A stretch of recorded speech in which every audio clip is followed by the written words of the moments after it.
Logistics team running fleets of spreadsheet run into some same problems every time.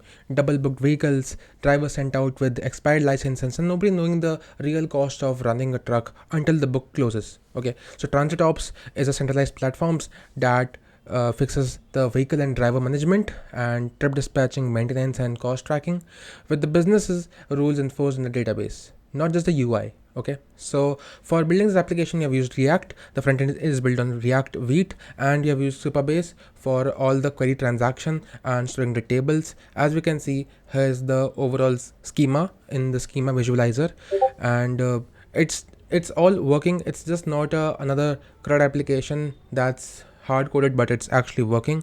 So coming out to the login portion, you can sign into your account with the credentials, and that can be created from the admin side as well.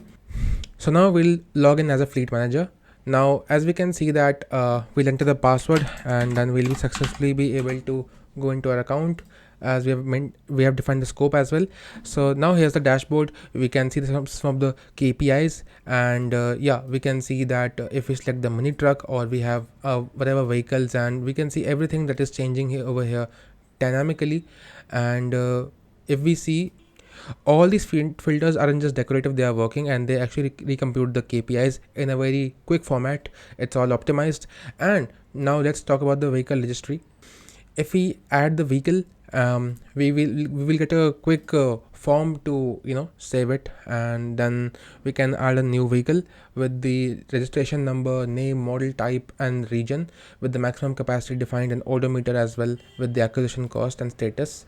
Right, this is all maintained digitally, as we see that rather than maintaining an Excel sheet or any thing in a physical copy, we can maintain it over here, and we can see the status as well. We can even delete this document, and this will be deleted right from the database as well. Okay, now if we come at the trip dispatcher, this is great example workflow from the problem statement. Now we'll click on create trip. Okay, we will fill the source and destination, and we will also choose the available vehicle.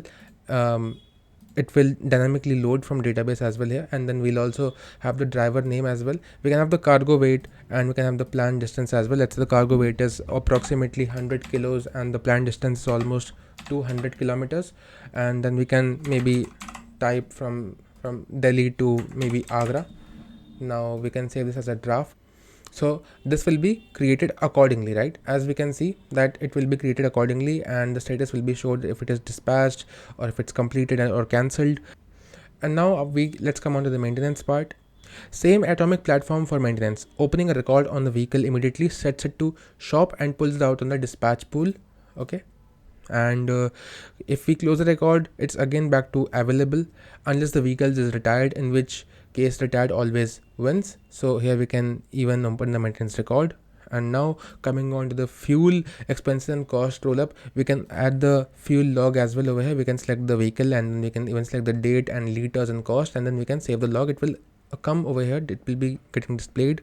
And now let's come over to the analytics section and the compliance section. So basically analytics covers fuel efficiency, fleet utilization, and estimated ROI per vehicle. With the CSV, you can even export the CSV as well. It's all dynamically saved in the local device as well. You can even export the PDF. As you can see here, we have the overall PDF format that can be saved in our local devices as well. And it is completely, and compliance is for the safety officer's view. Licenses sorted by nearest expiry, with an in-app reminder for another expiring soon.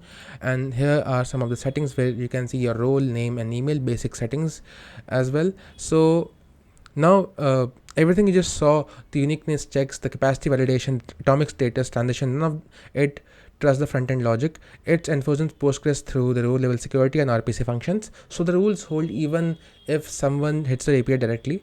That's TransitOps. Thanks for watching.